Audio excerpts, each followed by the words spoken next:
Hey, Tasha bro. Kai niambie. Sasa Tasha, hii kazi tunamalizia leo au tutaendelea hadi kesho? Wewe Kai ndugu yangu, acha uzembe wewe. Hiyo kazi kubwa sana, tuwezi kumaliza leo. Tutaendelea hadi kesho, lazima tukeshe leo. Asa itakuwaje ndugu yangu na shemeji yako ashaendelea madikodiko, lazima nirudi nyumbani leo. Wewe ndugu yangu, acha uzembe wewe, piga kazi kwanza, mambo mengine baadaye. Au madikodiko utakuta kesho.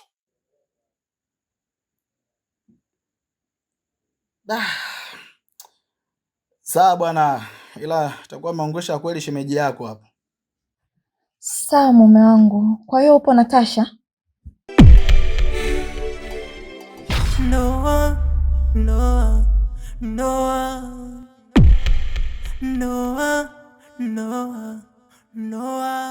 Lisa, kwenye hili jambo ambalo tuko nalo mimi na wewe, hatua ambayo imefikia hivi sasa, inapaswa nitengeneze mtego. Kwa hiyo sina budi kutengeneza mtego madhubuti. Huu mtego ambao unautega ni mtego ambao uliua nyoka, kuku, mbuzi, ng'ombe pamoja na mkulima. Huo ndio mtego ambao unapaswa kuutega. Mbona sikuelewi? Unamaanisha nini?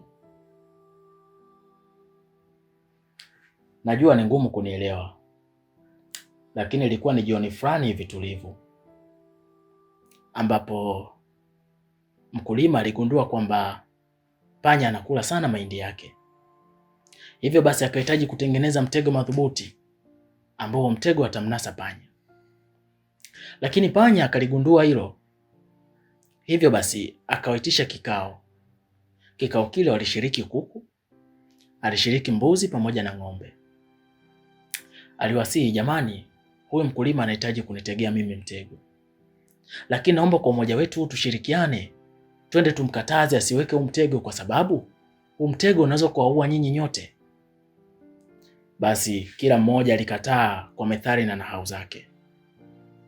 Alianza jogoo aliwika kwa kinywa kipana kabisa, na akasema kwamba mimi sihusiki kwa sababu riziki yangu mimi naipata jalalani. Naenda kupekua jalalani ndo napata riziki yangu. Sasa huo mtego na mimi wapi na wapi? Akamuuliza, vipi mbuzi, unasemaje? Mbuzi akakataa kabisa, akasema mimi sihusiki kwa sababu mimi riziki yangu naipata kwenye kula majani. Kwa huo mtego utakunasa wewe. Akamfuata ng'ombe. Ng'ombe pia akakataa, mtume, mimi sihusiki kabisa kwa sababu mimi riziki yangu naipata kwenye kula majani huko msituni. Sasa huo mtego utakunasa wewe na familia yako kwa sababu nyinyi ndio mnamaliza hayo mahindi ya mkulima. Lakini panya akasema, jamani, mimi hata kama nikila hayo mahindi, riziki yangu pia natokea kwake na siwezi kumaliza mimi mahindi yake. Wale wote walimkataa panya. Panya akasema, basi hamna shida, lakini mtego utawaua nyote kwa pamoja. Ilipofika usiku, mkulima akafanikisha adhima yake. Kweli alifanikiwa kuutega ule mtego. Ilipofikia usiku wa manane, akaja nyoka. Yule nyoka alinasa katika ule mtego, alibanwa na mtego katika mkia. Basi akawa anahangaika katika kujitetea. Mkulima akiwa amelala katika chumba chake akasikia zile kelele. Mkulima akatoka mbio, akaja kwa ajili ya kuhakikisha kwamba je, ni kweli mtego wake umemnasa yule panya. Alipofika pale kwa papala, anainama kuangalia hivi, yule nyoka kwa ghadhabu kali alimgonga katika kichwa. Kuna watu wanapewa kila kitu ila bado wanachiti. Tena hawachiti mbali, kwa ndugu mpaka marafiki. Tena utakuta mashemeji zako kumbe hao ndo viunganishi. Wanajifanya wa kweli ila kumbe warafiki. Mimi na mkeo, yani hata sijui ilikuwaje kuwaje. Lakini mpenzi wangu Kai, unajua kabisa hawa wapangaji wenzangu wote hata hawanipendi. Na hii yote kwa sababu naitwa Zawadi Gusaunasi. Wanaogopa nitawachukulia wanaume zao. Kwa mimi na voice, kuna mmoja wao tu atakuwa kamfuata mkeo kamwambia. Oh, kumbe ndio ilivyo. Nikataka nishangae, maana nakuamini sana mke wangu. Ila baby, kuna jambo lingine linanitatiza sana kichwani. Na nataka uthibitisho kutoka kwako. Uliza chochote mpenzi wangu, mimi nitakujibu hapa. Vipi kuhusiana ule mpuuzi nilimkuta humo ndani? Namaanisha kile kituko nilichokikuta humo ndani. Mpenzi wangu wewe bwana, sasa ukijiangalia kati yako wewe na yule kituko, nani mzuri Hata ukimwangalia tu kwa nje hana show yoyote ya kukupita wewe kimuonekano, eti babangu. Alafu mimi siwezi kuendelea kudate na mwanaume kama yule ambaye kanyooka, yupo kama kuku wa kuchoma. Mimi nimeshaachana naye, na ndio maana sasa hivi ili jimbo ni la kwako. Nataka ulile mpaka ulile tena. Hapo sawa. Kidogo nafsi yangu ina amani. Nikataka nishangae kweli mimi ya kulinganisha na ule mjusi. Sasa mpenzi wangu, ukijiangalia wewe na ule kuku wa kuchoma, mnafanana kweli? Siwezi kuendelea kudate na ule mtu ambaye haeleweki mbele wala nyuma. Jamini bana, mtoto wa kiume. Wacha Asante sana baby kwa kunithaminisha. Sipendagi kulinganishwa na mazombi.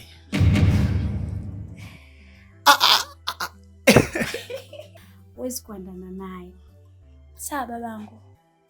Ndio kama kuku wa kuchoma tu. Oh yeah.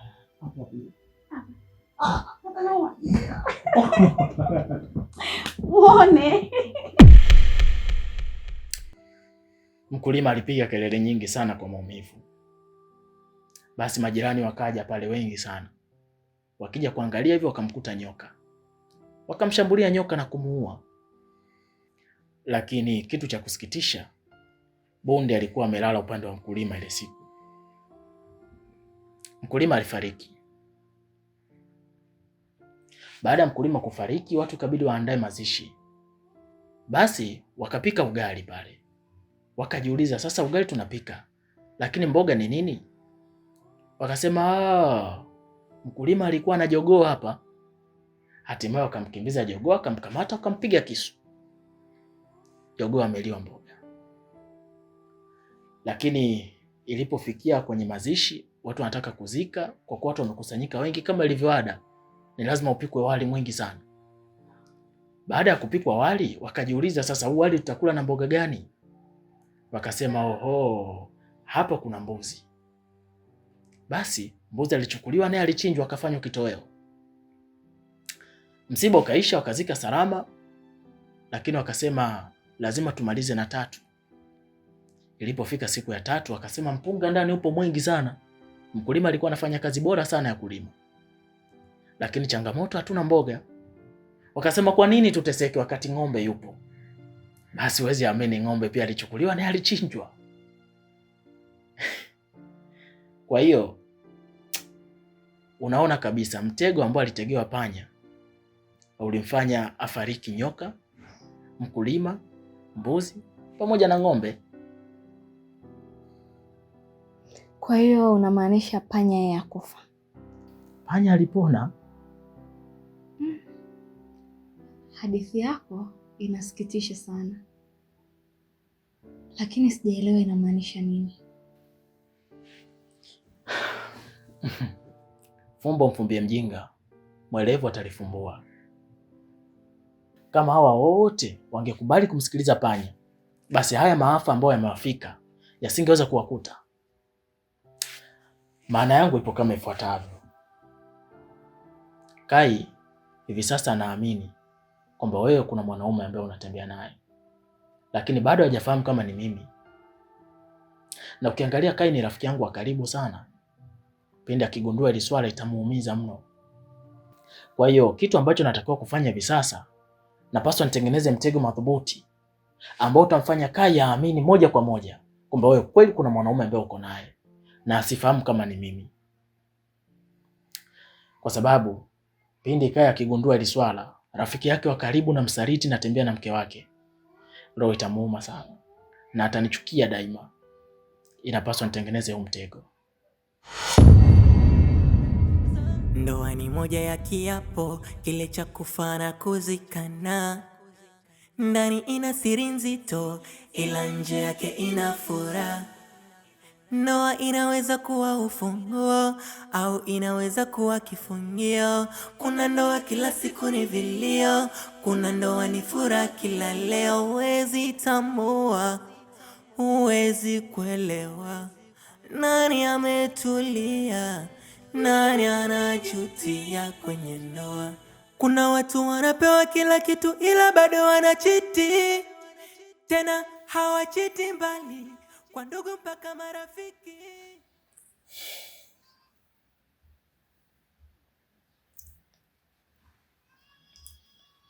Lisa, hivi sasa ni usiku umeenda, alafu ukizingatia wewe ni mke wa mtu, kwa hiyo usijisahau. Hebu rudi nyumbani kwa mume wako kwanza saizi.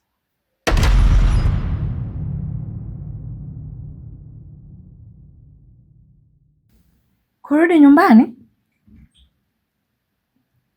Mimi kurudi nyumbani sitaweza, Tasha. Lisa, mbona unajisahau? Unajua kwamba wewe ni mke wa mtu. Alafu mbona unajipa mamlaka wewe kama mke wangu? Unataka kulala na mimi usiku mzima ili iweje? Inapaswa urudi kwa mume wako. Uone sawa kwamba ujali utaka kurudi nyumbani. Vipi kuhusiana na Kai akigundua hili swala kwamba mimi na wewe tuko pamoja? Tasha, wewe si master planning. Sasa leo nataka na mimi nikupe planning zangu. Uliniambia kwamba Kai ameshaamini kwamba nina mchepuko. Sasa nataka kumwaminisha kweli mchepuko ninao. Leo sitarudi nyumbani, nitalala hapa na wewe mpenzi wangu. Au unasemaje?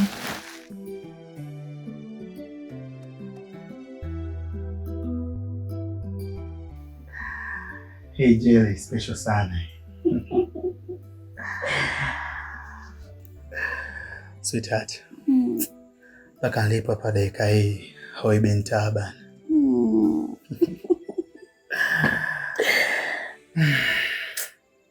Zawadi, najua muda umeenda sana, na kwa mahaba ulionipa nafsi yangu imesuzika kabisa na mwili wangu najiona imara. Kwa mimi nikuombe baby, acha niondoke kwa kuamini wako, basi another time. We, uondoke uende wapi? Eti, na uondoke kwa sababu zipi Kai? Mimi nguo zako nimeshaziweka kwenye beseni.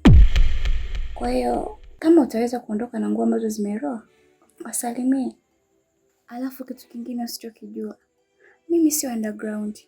Eti kusema kwamba lazima jukwani nitapanda mapema. Mimi napanda jukwani kwenye mida sana ni 8 hivi au saa 9. Yaani wakati huo watu vitu vimeshawaka moto. Kwa hiyo nasubiri tu muda wangu ufike ili mradi nipande jukwani babangu. Oe mtoto wa kia Mungu utaniua Zawadi. Wewe.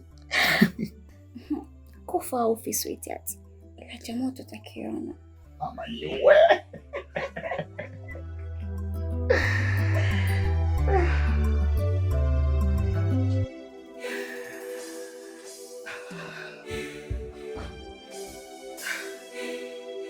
Ulimwengu wa kawaida. Tasha, unaniambia mimi nirudi nyumbani. Mwanzako mimi nimekuzoea. Ninapokuwa karibu na wewe najisi niko paradiso. Nikiwa mbali na wewe hata kwa dakika chache tu na kuwa mpweke. Najiona kama niko kwenye moto wa jehanamu. Hata kama Lisa, lakini usahau kwamba wewe ni mke wa mtu. Wewe sio tu mke wa mtu, bali ni mke wa rafiki yangu wa karibu sana. Kwa hiyo lazima tujue kucontrol hisia zetu. Lisa, napaswa tuwe makini sana. Tukiruhusu hisia zetu zitutawale, basi haraka sana tutafahamika, na hii itakuwa mbaya kwa upande wangu na upande wako pia.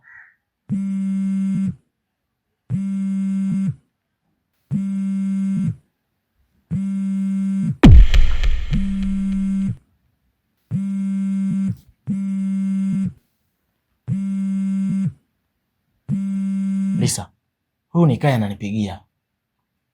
Hii inawezekana kabisa Kaya amerudi nyumbani haja kukuta. Kwa sasa ananipigia mimi kukuulizia wewe uko wapi. Shakuwa mbaya hii. Nisikilize. Mimi nitakuwa nazungumza naye hapa. Lakini pete mimi niko nazungumza naye, na wewe naomba mpigie ili simu ziingiliane. Baada hapo nitakwambia nini kinafuata. Sawa.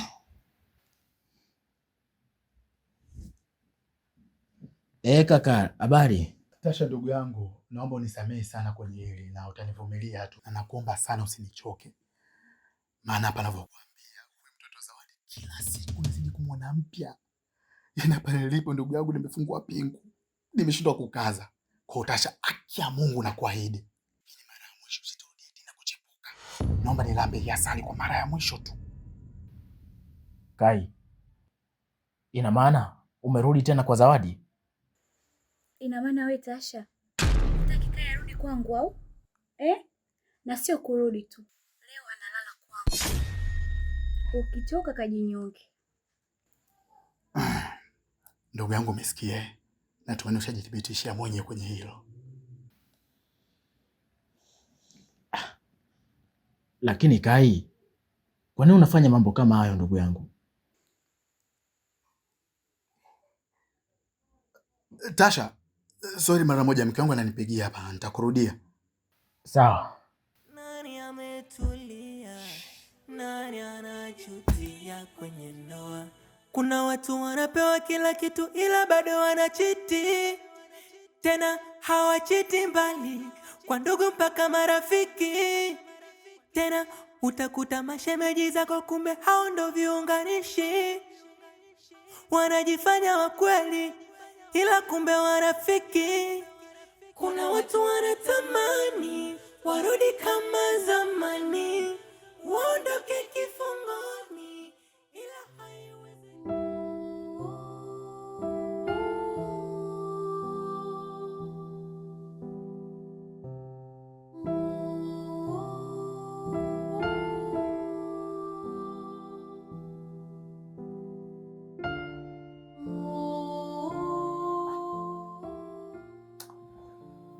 Lisa, tafadhali punguza jazba. Usipaniki. Hili jambo halihitaji paniki. Ukipaniki tu, basi ndo tutakuwa tumepoteza mazima. Tasha, naumia sana. Ujui tu. I know kwamba unaumia. Lakini hebu jaribu kuwa mvumilivu. Kwa sababu baina wewe na Kai hakuna aliyekuwa msafi. Wewe unaumia na unalalamika kwamba Kai yupo kwa mwanamke. Lakini the same na wewe pia upo kwa mwanaume. Hakuna mtu ambaye amelala nyumbani baina yenu. Kwa hiyo na wewe unafurahia yanayopitia? No. Lisa, mimi sijamaanisha kwamba Sitaki kusikia kingine. Tell me what's next? Nisikilize Lisa. Pindi Kai akikupigia hapo, unapaswa kumwambia kwamba umepika chakula kizuri sana ambacho yeye anakipenda. Na huwezi kula bila uwepo wake. Kwa hiyo unamsubiri arudi nyumbani ili mle wote. Hiyo ndio plani iliyopo sasa. Angalizo. Pindi uko unazungumza na Kai, hebu toa jazba zako. Yaani usije ukamuonyesha kwamba umechukia kwa jambo lolote lile. Yeye huko alipo ajue kwamba uko sawa kabisa, ili tumuaminishe kwamba uko nyumbani. Na hii itakuwa ni advantage yetu sisi kwa kuwa yeye hayuko nyumbani. Alafu msikie nini atajibu.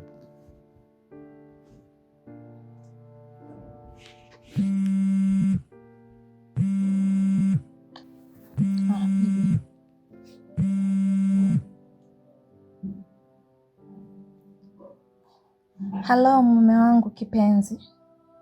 Mke wangu, habari? Habari za kazi? Wala hakuna haja kunipa pole mke wangu. Ni wajibu wangu kama mume wako kupambana kwa ajili yako na familia yetu kwa ujumla.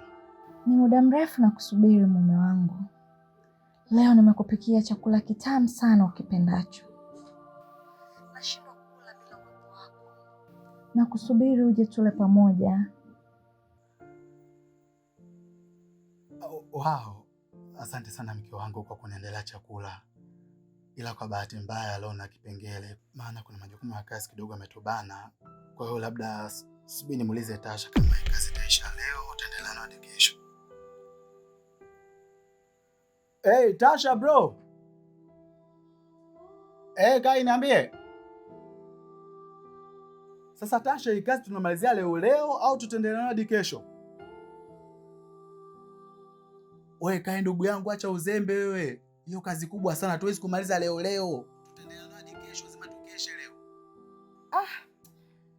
Asa itakuwaje ndugu yangu na shemeji yako ashaenda madikodiko, lazima nirudi nyumbani leo. Wewe ndugu yangu, acha uzembe wewe, piga kazi kwanza, mambo mengine baadaye. Au madikodiko utakuta kesho.